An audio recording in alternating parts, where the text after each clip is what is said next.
اس لیے اس عورت کو احتجاجوں میں نہ لے جائیں، ان کو رنڈیاں نہ بنائیں، پی ٹی آئی کے احتجاجوں میں نہ لے جائیں۔ جماعت اسلامی اور تنظیمیں سے ہاتھ باندھ کر کہتا خدا کا واسطہ تمہاری عورتوں کو آگے نہ کیا کرو، ان کو گھر میں رہنے دو، ان کے وہی محاذ ہیں۔ جماعت کی عورتوں اور مسلمان عورتوں کو منظر عام پر نہ لائیں۔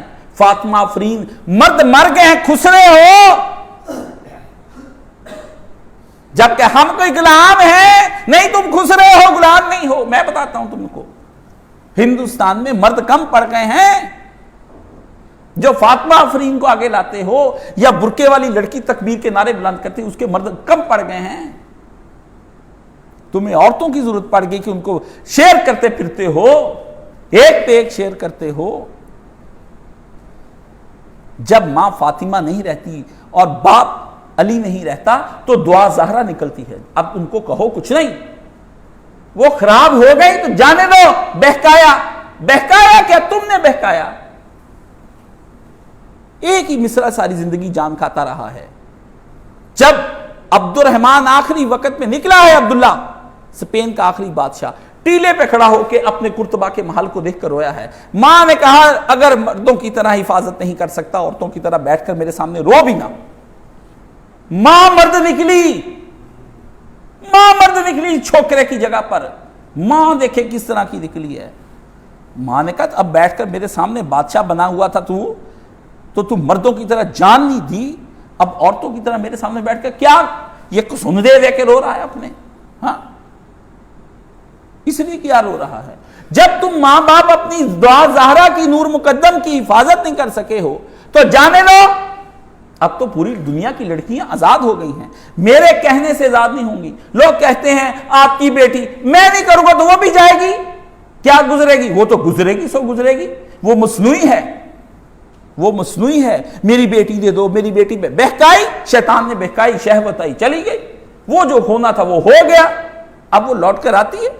وہ اور 2-4 سال 2-6 مہینے ادھر ادھر گھمائیں گے، پوری 18 کر کی کہہ کے اب بتاؤ بیٹی اب تم نے کہا کیسے کرنا چاہتی ہو، کام پھر ختم ہو جائے گا۔ عدالتیں، سیکولر سسٹم، تم لوگ اس کی چالوں کو سمجھ سکتے ہو؟ وہ تو خانہ اس کا ٹائم پورا کریں، دارالعمان بھیج دیں گے، 17.5 کی، 16 کی، 18 کی کر کرا کے۔ سائمہ کیس میں کیا ہوا تھا؟ روپڑیوں کی لڑکی جب بھاگی تھی، تم لوگوں نے اس روپڑیوں کے کیس کو بھول جاتے نا، حافظے کمزور ہیں۔ میں تو بچہ تھا اس زمانے میں، ڈیلی پڑھتا تھا یہ کیا ہو رہا ہے ہمارے اسلام کے ساتھ۔ گھر میں پروفیسر لگایا، وہ لے گیا، پہلے شور مچتا رہا، دارالعمان بھیج دیا، بعد میں فیصلہ کر کے سنا دیا بیٹی ان کی ہے۔ پیچھے کیا قصہ چل رہا ہے کہ ہم نے سیدہ لڑکی غیر سید کے ساتھ شادی نہیں کرنی، مذہبی تنظیمیں بھی ان کے پیچھے لگی ہوئی ہیں، اس وجہ سے یہ سارے وہ اتنا اٹھایا جا رہا ہے۔ شیعہ کی غیرت کو حملہ ہوا ہے، اس وجہ سے وہ کہتے ہیں اس طرح کی، وہ مذہبی طور پر کچھ سٹنٹ بنا رہے ہیں۔ آپ نے معاشرے کو دیا کیا ہے؟ پھر آپ کہتے ہیں کہ آگے سے ہمیں کچھ دیا، کیا دیں ہم آپ کو؟ عزیزو، یہ فاطمہ، یہ زینب، ام کلثوم ایک دن میں پیدا نہیں ہوئی ہیں، کرداروں کے آگے پیچھے پہرے لگے ہیں۔ علی کی حلال کی روزی ہے، محمد کی دعائیں ہیں، خدیجہ کا مال حلال ہے، فاطمہ کی حیائیں ہیں، حسین غیرت مند بھائی کا پہرا ہے گھر کے اندر کہ غیر مرد کو کسی آنے نہیں دیا، اس لیے زینب ہے۔ حسن کے آگے پیچھے پہرے لگے ہوئے ہیں، اس کے درمیان زینب ہے، اس کے درمیان ام رباب ہے، اس کے درمیان میں کلثوم ہے اور فاطمہ بنت الحسین ہے اور سکینہ ابن الحسین ہے۔ آپ کرتے کیا ہیں؟ حفاظت کرنی نہیں موتی کی، اور ڈاکے پڑ جائیں تو پھر چیخنے چلانا شروع کر دینا۔ جانے دو، اب کسی لڑکے لڑکی کو کچھ نہ کہو، جو بھاگ کر شادی کرتا ہے کوئی اس کی مذمت نہ کرو۔ وہ شکر ہے، میں کہتا ہوں خدا کا شکر ہے کہ تمہارے لڑکے لڑکیاں بھاگ کر شادی کریں، الحمدللہ رب العالمین، اس پہ شکر کرنا چاہیے، اس پہ گلہ نہ کرو، شکر کرو، کیونکہ وہ گھر بیٹھی زانیاں بن رہی تھیں۔ شکر ہے انہوں نے نکاح کر کے اپنے آپ کو پاک دامن کر لیا ہے، وہ اب پاک زندگیاں گزار لیں گے۔ تم نے تو کرنے نہیں، تمہیں باپ بھی گرم، ماں بھی گرم، ان کی تو جوانیاں ٹھنڈی ہوتی نہیں۔ میرے پاس یہ خط پڑا ہے، اور کیا ہے؟ یہ ایک آدمی نے اپنے ڈی پی او کو ضلع ہنگو میں خط ایک لکھا، درخواست لکھا ہے، لوگ ہنس رہے ہیں، میں معاشرے کا المیہ سمجھ کر آپ کو سنانے لگا ہوں۔ لکھا ہے تنبیہ فرمائے سائل کے والد کو شادی خانہ بادی کے لیے۔ سائل عرض کرتا ہے جناب علی کہ میں ضلع ہنگو کا پیدائشی رہائشی مستقل باشندہ ہوں اور ایک ٹیوب ویل آپریٹر ہوں اور بڑے اچھے فرائض انصار انجام دیتا ہوں، 28 سال کا ہو گیا ہوں۔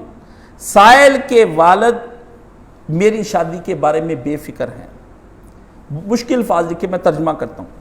یہ کہ سائل اس عمر میں گناہ سے بچنا چاہتا ہے اور متعدد بار والدین کو شادی کا کہا مگر وہ ٹس سے مس نہیں ہو رہے۔ یہ کہ موجودہ بے حیائی کے دور میں سائل اب تک گناہ سے کب تک بچتا رہے۔ یہ کہ سائل کے والد انتہائی سخت دل ہیں، میں چاہتا ہوں کہ وہ نہیں چاہتے کہ میرا گھر آباد ہو جائے۔ یہ کہ سائل کے باپ کو بلا کر اس دفتر میں تنبیہ کی جائے کہ اپنے جوان سالہ بیٹے کی شادی کا جلد از جلد بندوبست کرے، اور ان حالات میں یہ استدعا ہے کہ فوری طور پر یہ درخواست منظور کر کے سائل کے باپ کو تنبیہ کی جائے کہ وہ اپنے بیٹے کی شادی کا جتنی جلدی ممکن ہو سکے اس کا کرائے۔ سائل محمود اللہ ولد معین گل سکنہ شاہو خیل اور ضلع ہنگو کے اندر یہ ایک درخواست آئی جو ڈی پی او کو دی ہے، اور یہ کوئی مذاق درخواست نہیں ہے، ایک ایسے الجھے ہوئے بیٹے کی درخواست ہے کہ جس کا باپ بھی حرام زادہ ہے اور ماں بھی حرام زادی ہے۔ یہاں پہ ایک صاحب کو آپ حرام زادہ حرام زادی کہتے ہیں، میں نے کہا جو اپنے حق حقوق ادا نہ کرے اس کو آپ حرام کا لڑکا کہتے ہیں، اور جو ابا حق حقوق ادا نہ کرے وہ حرام کی امی اور حرام کا ابا کیوں نہیں ہو سکتے؟ بھئی یہ کیوں مشکل ہے؟ کون مولوی کہتا ہے ایسے امی ابا حرام کے نہیں ہیں؟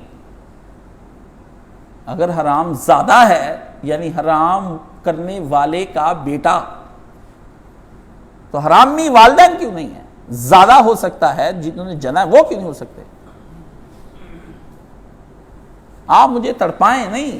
لوگ کہتے ہیں آپ بڑے سیریس اس مسئلے میں، آپ کو کیا پتا؟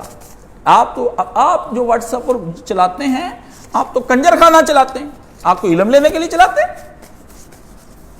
میں جو آدھا گھنٹہ بیٹھ کر پڑھتا ہوں تو مجھے پہنچتی وہ خبر ہے اس معاشرے کے اندر، لوگ کہتے ہیں پتہ نہیں میں اپڈیٹ ہی نہیں ہوں، تم سو رہے ہو، میں تو تم سے 100 سال آگے ہوں۔ میں تو جو طوفان دیکھ رہا ہوں، مغرب نے جو جھکڑ چلایا ہے ہماری نسلیں کھا گیا سارا مغرب، نافرمان بیٹے، نافرمان بیویاں۔ داستان سنی آدمی کی 5 بیٹیاں، کل کی بات، 5 کے 5 شوہر زانی ہیں اور بیٹیوں کو بلاتے نہیں۔ شوہر 70 سال کی عمر میں بھی شراب پی کر آتا ہے اور وہ بوڑھی تسبیح بیٹھ کر پڑھتی، کہتی اس وقت میں مصلی پر بیٹھی ہوتی جب وہ شراب پی کر، اس کی شراب کی بدبو کے بھبکے میں جب قرآن پڑھ رہی ہوتی اس وقت آتے ہیں۔ میں اگر پوچھ لوں تو آدھی رات کو کہتی 3 بجے میری ٹھکائی ہو رہی ہوتی جوتوں کے ساتھ اور دولت کے انبار ہیں، کہتی اس وقت اللہ بھی دیکھ رہا۔ مجھے آئی تھی کہنے کے لیے مجھے بتائیں میرا اللہ کہاں ہے؟ مینائد اللہ، میرا اللہ کہاں ہے؟ میں آپ سے صرف یہ پوچھنے آئی ہوں۔ بڑھیا کو جواب کاشف کیا دے گا؟ میرا خدا کہاں ہے؟ میں صرف تم سے یہ پوچھنے کے لیے کہتی آئی ہوں۔ آپ مجھے پوچھیں نا کہ لوگ مجھ سے کیا سوال کرتے ہیں، میں جو سولوں کے بستر پر ہوں، آپ کہتے ہیں کہ میں منبر پر نہیں ہوں، میں لوگوں کا مرجع ہوں، لوگ میرے طرف رجوع کرتے ہیں، آ کے روتے ہیں، وظیفے پوچھتے ہیں کہ کہاں ہے اللہ؟ میں بڑھیا ہو گئی ہوں، یہ بال اتار کے یہ دیکھو کچھ نہیں رہنے دیا سر پہ اس سے میرے، کہاں ہے اللہ؟ میں نے اسے کہا تو پڑھ حضرت۔ آپ کیا سمجھتے ہیں؟ گھر گھر کی داستانیں ہیں، گھر گھر کی داستانیں ہیں۔ انا للہ و انا الیہ راجعون وآخر دعوانا الحمدللہ رب العالمین۔